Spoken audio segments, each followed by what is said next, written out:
attacks against commercial vessels by Iranian-backed Houthi rebels in the Red Sea continue, the U.S. is facing a conundrum: how to stop the attacks without triggering a military response from Iran. As Politico reports, the Biden administration has been reluctant to respond militarily against the Houthi attacks on commercial shipping in recent weeks for fear of provoking Iran, which backs Hamas and Hezbollah in Yemen, as well as the Houthis.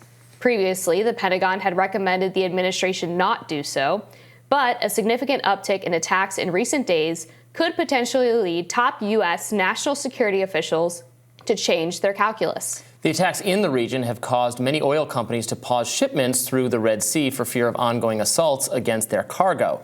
BP cited a, quote, deteriorating security situation as motivation to pause all shipping in the area. Let's listen.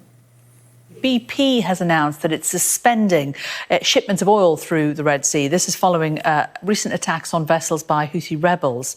The oil giant said it's made the decision because of the deteriorating security situation out there, but says that the move is temporary, saying that the safety and security of our people and those working on our behalf is BP's priority, apparently. So this, they are following in the footsteps of other big oil companies who are boycotting the area as well. Journeys through the Suez Canal started to be paused on Friday following attacks on vessels.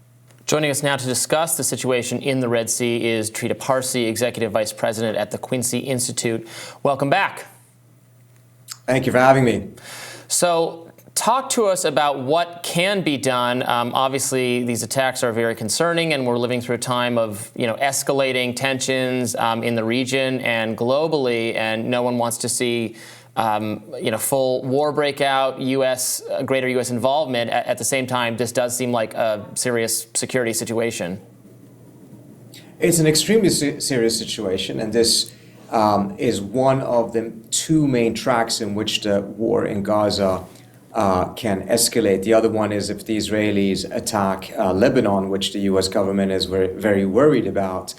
And of course, the impact the attacks on shipping in the Red Sea can have on the global economy should not be underestimated at all. The immediate impact on the Israelis is quite tremendous as well. But I think it also shows that as long as the approach of the Biden administration is to try to de-escalate by threatening further escalation, it actually leads to the type of conundrum that we're in right now. Because the options the administration is looking at is to see how can it punish the Houthis militarily in order to get them to stop, whereas the most obvious measure that would be far more effective and truly de-escalatory would actually be to work to make sure that there's a ceasefire in Gaza. Because if there is a ceasefire in Gaza, first of all, there were no such attacks by the Houthis prior to the war. The Houthis have made clear that they're going to stop if the Israelis stop the bombardment of Gaza.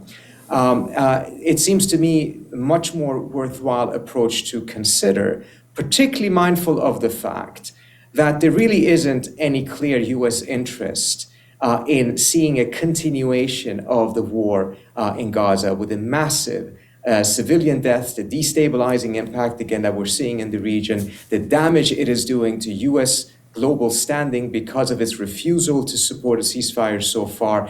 So it really boggles the mind. What is it that is so worthwhile in the continuation of the slaughter in Gaza that instead of de-escalation, the administration is considering using military force in an extremely risky manner, ostensibly for the sake of de-escalation, but most likely will only lead to more escalation. So you feel that the Iranians and by extension the Houthis are basically saber rattling in response to what the administration is currently doing in Israel? Well, I mean, if you listen to what the Houthis are saying, it's very clear that that is the message that they're sending. The extent to which the Iranians control the Houthis, I think, deserves a little bit more scrutiny. And I think from their perspective, they're quite happy to see that the Houthis have taken on this role. I'm pretty confident that the Iranians have encouraged it. However, I'm not as confident that if the Iranians decide that enough is enough and they want to hold back the Houthis, that they actually have the power and influence to do so. The Houthis are doing this not just because of the Iranians, they have their own interest and pursuing the path that they're pursuing. And so as much as the Iranians have played a role in it, so far it's not clear whether they can play the role to actually hold it back. You know, I think it's ideally, of course, I would like to see an end to the violence in Gaza as well. The destruction of civilian lives is horrible. The images we're seeing coming out of this conflict, pulls at your heartstrings. Realistically, however, the problem is, the U.S. has supported and given aid to Israel, which can be discussed even as a separate issue. I don't know that that's such a great idea, but the war in Gaza is going on, right, because of Israeli forces, and Biden has tried to, exert some pressure on Israel to limit civilian casualties. You can argue that hasn't been enough or hasn't gone far enough. But at the end of the day, given that this is Israel's war and their commitment to basically wipe out Hamas at this point, Hamas doesn't seem inclined to surrender, has promised to wage more October 7th on Israel given the opportunity. So the reality seems to me to be that despite what our ideal might be for the end of the conflict to come swiftly, the actual on-the-ground reality is that Israel wants to continue this, and Hamas hasn't really given them a reason not to continue it,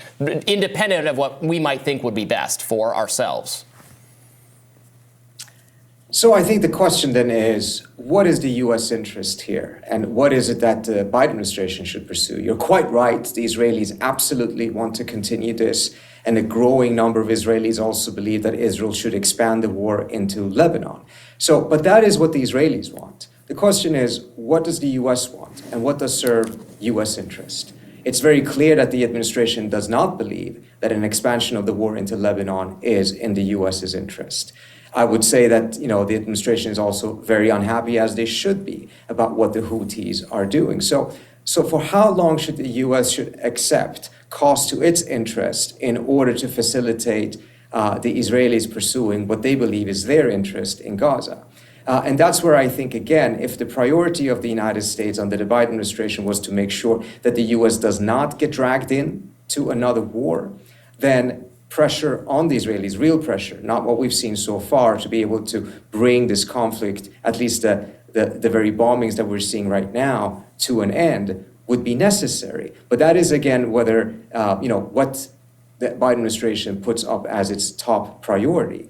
And so far, again, the administration has tried to secure U.S. interest as a secondary priority. The first priority has been to give the Israelis the leeway to do what they want to do at a significant cost to U.S. interest. But that cost is now potentially getting so great that it may force the Biden administration to rethink it. I want to go back for a moment to what you said about the potential economic ramifications of these attacks in the Red Sea.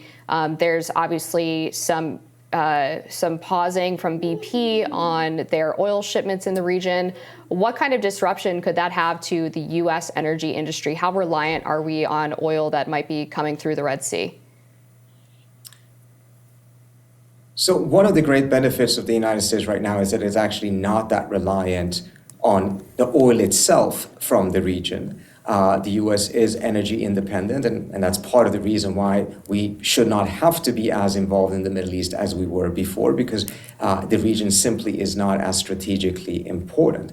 However, disruptions to global trade that will come as a result of anything that blocks the transfer of goods in the Red Sea, including energy, will have ramifications for the United States as well. It will be felt harder elsewhere. Europe is already in a very, very bad situation for the winter coming and will feel the pain of this sooner than the US will. But it will have implications for the US as well. And anything that is ultimately bad for the global economy is in the long run also going to have detrimental effects for the US. And again, it's an election year coming up right now. Those pains will be felt by the average American, and that will have an impact on how they make their choices in November. Trita Parsi, thank you so much for joining us. We appreciate it. Thank you for having me.